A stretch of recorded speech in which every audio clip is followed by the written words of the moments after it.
विद्यार्थियों के दिलों की धड़कन, संघर्षशील और सभी में जम जाने वाले एक ऐसे नेता हमारे साथ हैं, जो विद्यार्थियों की आवाज़ बनकर मुखर होकर उठते हैं और प्रशासन तक को हिला देते हैं। एक नई ज़िम्मेदारी के साथ वो आज हमारे साथ हैं।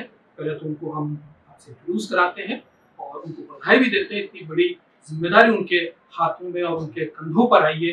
किस तरीके से वो इसको ले रहे हैं, उसकी भी हम उनसे जानकारी लेंगे। हमारे साथ हैं विनोद जाखड़, जो कि राष्ट्रीय अध्यक्ष बने हैं एनएसयूआई के। एक इतना बड़ा संगठन जो विद्यार्थियों के लिए एक मील का पत्थर साबित होता हुआ हमेशा आया है, अब उसकी जिम्मेदारी पहली बार राजस्थान से विनोद जाखड़ साहब को मिली है। क्या देखते हैं, कैसे देखते हैं, इसके बारे में हम उनसे चर्चा करें। विनोद जी, बहुत बहुत स्वागत है आपका। बहुत बड़ी जिम्मेदारी आपको मिल रही है, कैसे देखते हैं? देखिए, बड़ी जिम्मेदारी है और यूँ कहें कि पूरा देश जो है अब विद्यार्थियों की अनिश्वाई को आवाज़ बनने का मौका मिला है। मेरे नेतृत्व में हम पूरे देश के अंदर छात्र छात्राओं के बीच में जाएंगे, कॉलेज यूनिवर्सिटी कैंपस के अंदर हम उनकी समस्याओं को जानेंगे और अनिश्वाई उनके लिए मजबूती से उनकी आवाज़ में आवाज़ बनकर काम करेगी। और ये जिम्मेदारी श्री राहुल गांधी जी और खड़गे जी, वेणुगोपाल जी ने दी है। तो मुझे लगता है कि इसका एक पारदर्शी फॉर्मेट होता है, पारदर्शिता होती है, जिसमें इंटरव्यू के माध्यम से जो हम लोगों को लिया जाता है, शॉर्टलिस्ट किया जाता है और फाइनल में जो है अध्यक्ष चुना जाता है। पूरे देश से करीब 15 प्रतिभागियों ने भाग लिए और सबने अपने अपने क्षेत्र में अच्छा काम किया। राजस्थान से मुझे पहली बार जो है अध्यक्ष बनाया गया है, क्योंकि 52-53 साल से हमारा संगठन जो है ज़मीन पे काम कर रहा है, संघर्ष कर रहा है। श्रीमती इंदिरा गांधी जी ने इसकी नींव रखी थी एनएसयूआई की और उन्हीं के सानिध्य में संगठन की फला फूला, खूब विद्यार्थियों के लिए काम किया, उनकी आवाज़ उठाई, कैंपस से लेकर सड़क तक, सदन तक आज जो है एनएसयूआई की आवाज़ पहुँची है। एनएसयूआई के पूर्व में जितने भी मजबूत नेता इससे निकल के आए, कार्यकर्ता निकल के आए, वो कहीं ना कहीं ज़मीनी राजनीति से सदन की राजनीति करने में भी कामयाब रहे।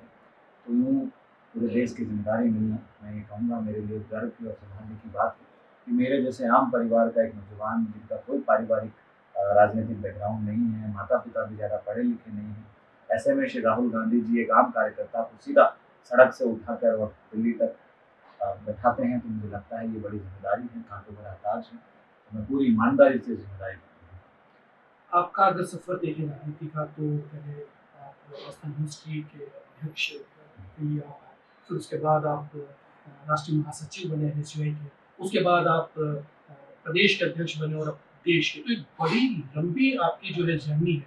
कोई फायदा मिलेगा इसमें, मतलब आपके राष्ट्रीय नेतृत्व के साथ काम करना और राष्ट्रीय नेतृत्व में रह के काम करना? फ़ायदा तो सर है। मैं बताना चाहूँगा, 2012 में मैं एनएसयूआई का राजस्थान कांग्रेस के माध्यम से सक्रिय कार्यकर्ता बना। उसके बाद 2014 में मैं पहली बार राजस्थान कांग्रेस का अध्यक्ष बना और फिर उसके बाद राजस्थान विश्वविद्यालय का अध्यक्ष बना। फिर राहुल गांधी जी से मैंने साक्षात्कार करने का, मुझे नेशनल प्रेसिडेंट के इंटरव्यू में मुझे पहली बार मौका मिला था जब मैं राष्ट्रीय का अध्यक्ष था। उसके बाद मुझे एनएसयूआई का नेशनल सेक्रेटरी बनाया गया, राष्ट्रीय सचिव बनाया गया। दोबारा मैंने इंटरव्यू दिया तो मुझे फिर प्रदेश अध्यक्ष की जिम्मेदारी जो है बतौर राजस्थान की मिली और ये तीसरा मेरा इंटरव्यू था उनके साथ और इस बार मुझे राष्ट्रीय अध्यक्ष की जिम्मेदारी मिली है।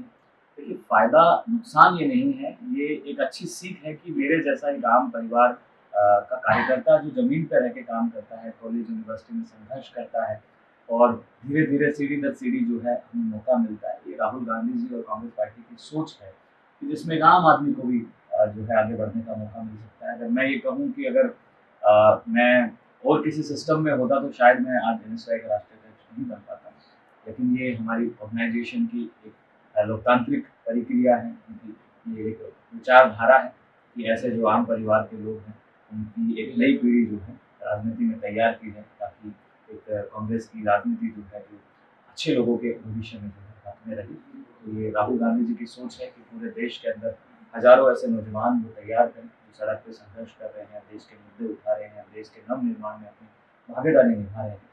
तो मैं यही कहूँगा कि फ़ायदा नुकसान तो पता नहीं, लेकिन ये मेरे और हमारे पूरे राजस्थान वासियों के लिए बड़े गर्व की बात है कि एक राजस्थान को पहली बार जो है देश में प्रतिनिधित्व करने का मौका मिला है और ये पूरे देश में हमें जिम्मेदारी भी है कि हम इस प्रतिनिधित्व को सही साबित करें।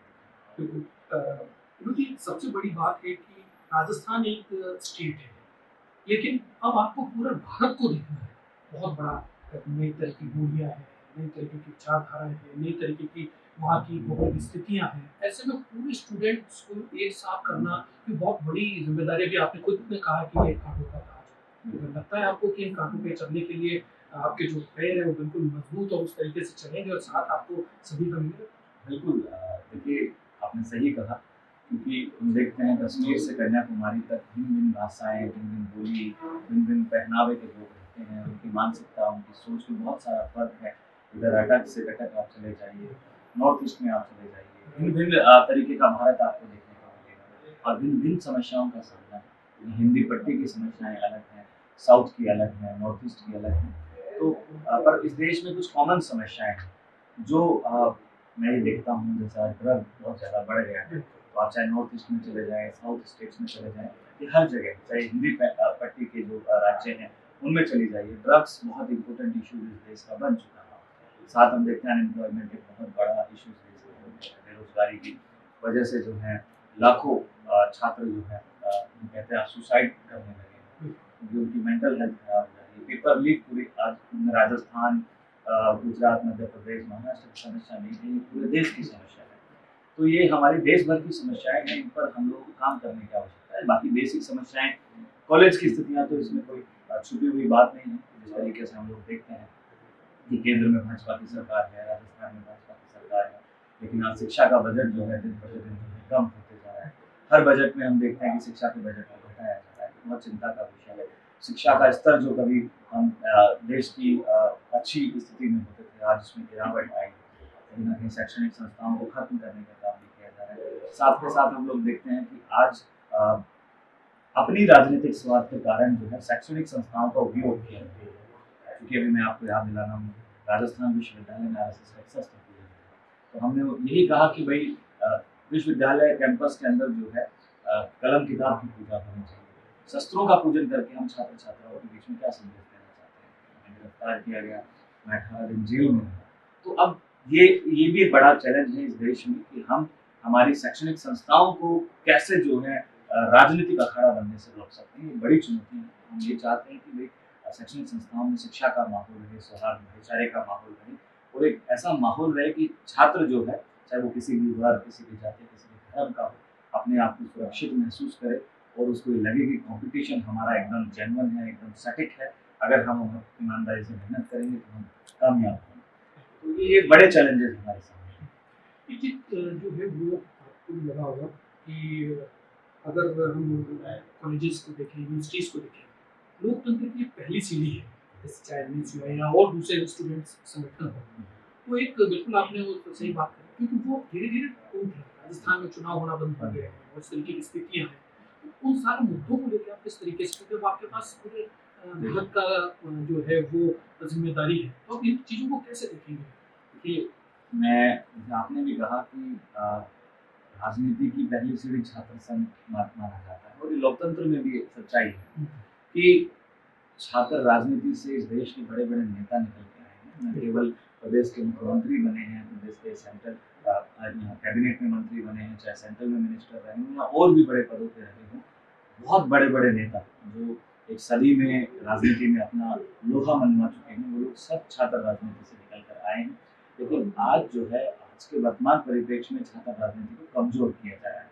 ये एक सोची-समझी साजिश है क्योंकि पता है कि छात्र जो है सबसे ज़्यादा आवाज़ उठाते हैं। जितने भी आंदोलन हुए हैं देश के अंदर, जिन्होंने तख्ता पलटा है, सत्ता पलटी है, वो केवल और केवल कॉलेज, यूनिवर्सिटी और कैंपस से निकल के आए हैं। तो वर्तमान भाजपा की सरकार जो है, उनसे डरती है। आज पूरे प्रदेश और देश के अंदर छात्र संघ के चुनाव बंद हैं। मैं राजस्थान से आता हूँ, तो राजस्थान में भी छात्र संघ के चुनाव बंद हैं। पर मैं कल जो कर्नाटक की सरकार ने फैसला लिया है, वहाँ छात्र संघ चुनाव कराया है, वो एक महत्वपूर्ण फैसला है। तो मैं कर्नाटक की कांग्रेस सरकार को धन्यवाद देता हूँ, सिद्धरामैया जी और डीके शिव कुमार साहब को, कि आपने इस चीज़ को समझा और छात्र संघ चुनाव को चालू किया। क्योंकि कोई भी सरकार हो, चाहे हमारी हो, चाहे विपक्ष की हो, छात्र संघ चुनाव को टूल किट के हिसाब से जो है यूज़ नहीं किया जाना चाहिए। ये छात्रों का अधिकार है, उनको अपना नेता चुनने का अधिकार है, क्योंकि कैंपस के अंदर एक जब नौजवान आता है 18-19 साल की उम्र में, तो अपना पहला मत जो है, मुझे लगता नहीं वो पहले विधानसभा और लोकसभा के लिए देता है, वो पहला मत जो है अपने कॉलेज प्रेसिडेंट के लिए और अन्य पदों पे देता है, तो वो बहुत सोच समझ के और विचार करके देता है। तो वहीं से वो सीखता है कि मैं कैसे अपने वोट का प्रयोग करूँ, मत के अधिकार का प्रयोग करूँ। तो हम उनसे ये छीनना जो है, सरकारें जब ये अधिकार जब उनसे छीनती हैं, मुझे लगता है ये लोकतांत्रिक और संवैधानिक मूल्यों का हनन है। राजस्थान से आप आते हैं, अब राजस्थान को कितना फायदा मिलेगा?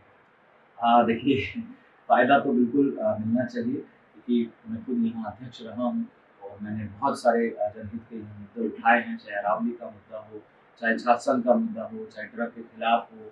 ड्रग के खिलाफ हमने साइकिल यात्रा करीब 700 से 800 किलोमीटर की साइकिल यात्रा करी, 18 दिन में हमने कंप्लीट करी।